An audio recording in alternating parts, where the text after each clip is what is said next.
하나님 말씀 보겠습니다. 오늘 이 아침에 하나님께서 우리에게 주시는 말씀은 신명기 3장 1절로 4절까지의 말씀입니다.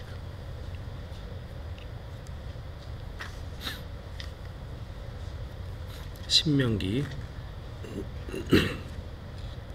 3장 1절로 4절까지의 말씀, 우리 다 찾으신 줄 알고 함께 봉독하겠습니다.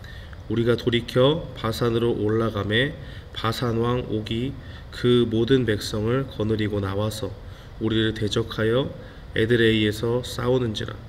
여호와께서 내게 이르시되 그를 두려워 말라. 내가 그와 그 모든 백성과 그 땅을 내 손에 붙였으니 내가 헤스본에 거하던 아모리 족속의 왕 시온에게 행한 것과 같이 그에게도 행할 것이니라 하시고, 우리 하나님 여호와께서 바산 왕 옥과 그 모든 백성을 우리 손에 붙이심에 우리가 그들을 쳐서 한 사람도 남기지 아니하였느니라. 그때 우리가 그들에게서 빼앗지 아니한 한 성읍이 하나도 없이 다 빼앗았는데 그 성읍이 60이니 곧 아르논 온 지방이요 바산에 있는 옥의 나라이니라. 아멘. 오늘은 신명기 3장 우리가 날마다 성경 신명기 3장을 살펴보는 시간입니다. 특별히 이 신명기 3장은 이제 모세가 이스라엘 백성들에게 가나안 땅에 들어가기 직전에 하나님께서 우리에게 어떻게 역사하셨는가, 특별히 요단강 동쪽 지역을 점령하는 데 있어서 하나님께서 어떻게 역사하셨는지 우리에게 분명히 알려주고 있습니다. 이스라엘 백성들의 계속적인 광야 생활 가운데서 이제 요단강 동쪽을 취하는 일은 요단강을 건너서 서편에 있는 가나안 땅에 들어가기 직전에 그러한 상황들이죠. 그런데 그 땅에는 아주 강력한 왕이 살고 있었습니다. 바로 오늘 본문에 나와 있는 이 바산 왕 옥이 아주 강력한 왕이었죠. 이 바산 왕 옥이 그쪽 지역에서 굉장히 맹위를 떨치고 있는 사람이었는데 이스라엘 백성들을 향해서 대적하려고 그 진을 딱 쳐서 싸우러 나왔습니다. 그러나 그 가운데 이스라엘 백성들이 두려움에 떨 수 있었겠죠. 하나님께서 근데 모세에게 나타나서 말씀하시기를 두려워하지 말아라. 내가 이미 그 땅을 내 손에 이스라엘 손에 붙였으니까 분명히 가서 승리할 것이다 라고 그렇게 이야기를 하면서 아모리 족속의 왕 시온에게 행한 것, 먼저 있었던 그 아주 강력한 왕이었던 아모리 족속의 시온이라고 하는 그 왕을 격파했듯이 내가 너희와 함께 해서 역시 이 바산 왕 옥도 물리쳐 줄 것이다 라고 그렇게 이야기를 하십니다.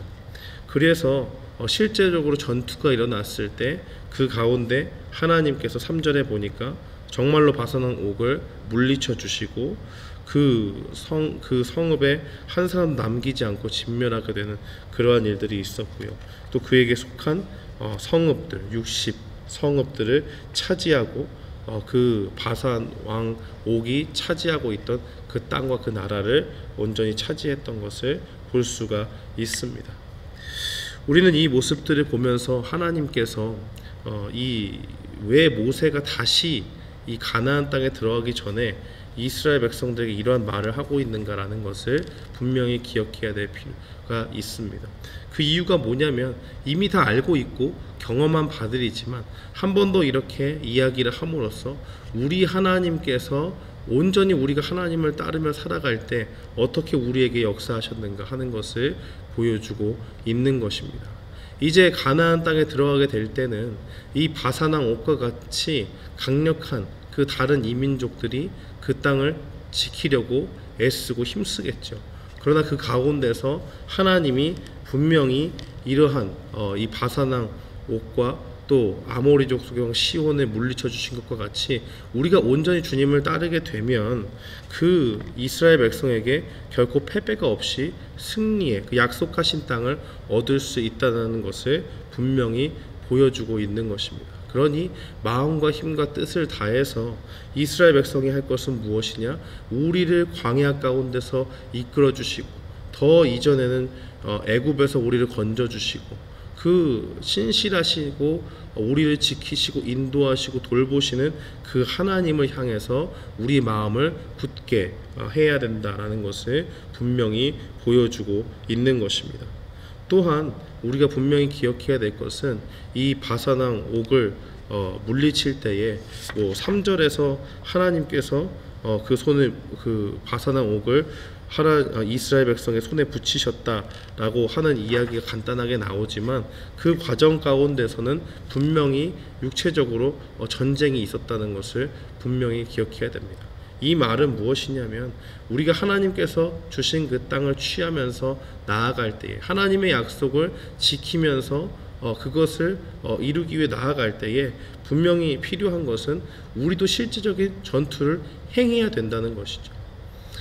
오늘날에 있어서 이 말씀을 적용해 보면 바로 하나님의 뜻을 성취하기 위해서 우리 신자가 죄를 멀리하고 어떻게든 하나님의 뜻대로 살고자 하면 그 가운데 세상과의 갈등이 있을 수밖에 없습니다.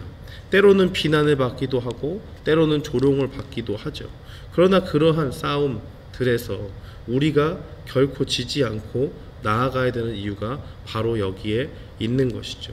하나님께서는 바로 그러한 믿음의 분투 가운데서 우리가 믿음을 지키기를 원하시고 그 가운데서 신실하신 하나님을 믿으면서 나아가기를 원한다는 것을 분명히 볼 수가 있습니다. 그렇게 할 때 하나님께서 그 약속을 지키시는 것을 볼 수가 있는 것이죠. 그래서 이 이스라엘 백성들은 그 하나님을 따르고 하나님의 말씀을 믿고 실제적인 전투를 하며 나아갈 때에 이 요단강 동편을 온전히 점령할 수가 있었습니다. 또한 우리가 분명히 기억해야 될 것은 이 요단 동편을 점령할 때에 그 땅을 향해서 르우벤과 갓지파가 그 땅을 우리의 처소로 달라고 했던 것을 분명히 기억해야 됩니다. 그러나 그 땅 가운데 안주하지 않고 그들이 처음에는 우리가 예전에 살펴본 바와 같이 처음에는 그들이 그 땅에서 우리의 거주지를 주고 여기서 우리를 기업을 삼게 해달라고 요구하면서 이야기하니까 이스라엘 공동체가 크게 흔들리게 되죠. 왜냐하면 이제 동편을 점령하는 것은 이 요단강 서편에 있는 약속의 땅을 점령하기 위한 어떤 전초적인 역할을 하는 것인데 이 아주 인원이 많고 힘이 강성했던 르우벤과 갓지파가 그 요단강 서편으로 넘어가지 않고 동편만을 달라고 이야기하니까 이들이 그러면 하나님께서 약속하신 그 땅을 나아가는데 동참하지 않는 것인가 하는 것이 이스라엘 백성들 가운데 이렇게 전파가 되면서 큰 동요가 있었던 것이죠. 그러나 이 모세의 꾸중을 받은 이 두 지파는 그 땅 가운데서는 자녀들과 어린아이들 남겨두고 우리가 끝까지 이 가나안 땅을 점령하는데 앞장서 싸우고 다 싸운 다음에야 돌아오겠다라는 것을 그렇게 선포합니다. 모세가 그 말을 듣고 정말 너희가 이 말씀을 그대로 지키면 이 엘르아살과 같은 그 제사장을 세워서 네가 이 말을 분명히 듣고 약속의 땅으로 모세는 들어가지 못하지만 그 땅 가운데 들어가서 실제적으로 이 르우벤과 갓지파가 신실하게 이 약속을 지키는가 안 지키는가 이행하는 것을 보고 정말로 지킨다면 그들이 원하는 대로 이 요단 동편을 그들에게 주어서 기업으로 삼게 하라고 그렇게 이야기하는 것을 볼 수가 있습니다. 사랑하는 성도 여러분, 이 말씀을 통해서 우리가 분명히 기억해야 될 것이 또 있습니다. 그것은 무엇이냐면 하나님 나라를 위해서 우리 한 공동체가 하나님의 일을 힘써서 나아갈 때에 그 가운데서 자기 욕심을 구하지 않는 것이 분명히 필요하다는 것을 볼 수가 있습니다. 르우벤과 갓지파는 처음에는 자기 욕심대로 이 땅이 좋아 보니까 우리가 여기 안주하겠다라고 그렇게 이야기했습니다. 자신들이 뭐라고 얘기했는지도 잘 몰라요. 왜냐하면 자기 눈에 보이는 대로 그냥 좋아 보이니까 여기가 적합하니까 우리는 여기 거하겠습니다. 그런데 모세의 꾸중을 듣고 나니까 그들이 깨닫게 되죠. 아, 우리가 정말 이 이스라엘 공동체에 행해서는 안 되는, 우리의 이익만을 구하고 다른 형제들을 살피지 않고 더 나아가서는 하나님의 약속에 동참하지 않았구나라는 것을 기억하게 되면서 그들이 돌이켜서 하나님 앞에 또 많은 이스라엘 회중 앞에 이야기하죠. 우리가 나가서 너희들보다 앞서서 나가서 싸우고 다 점령할 때까지 남자들은 돌아오지 않겠다라고 하는 것을 분명히 이야기하고 있습니다.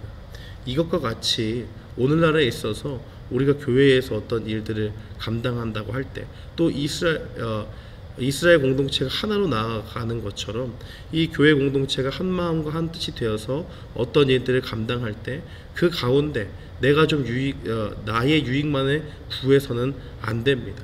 오히려 그것보다는 하나님의 뜻이 어디 있는지를 분명히 살피고, 우리 공동체에 하나님께서 정말 이 일을 귀하게 주신 것이라면 내가 조금 불편하고 나에게 정말 희생이 조금 따르고 한다고 할지라도 이 일을 위해서 어느 정도의 불편함과 그러한 여러 가지 어려움들은 조금 희생해 가면서 그것을 감내하면서 이 공동체를 위해서 함께 어려움들을 짊어지고 나아가는 것이 분명히 필요하다는 것을 보게 됩니다. 사랑하는 성도 여러분, 오늘 이 말씀을 기억하면서 우리는 두 가지를 기억해야겠습니다.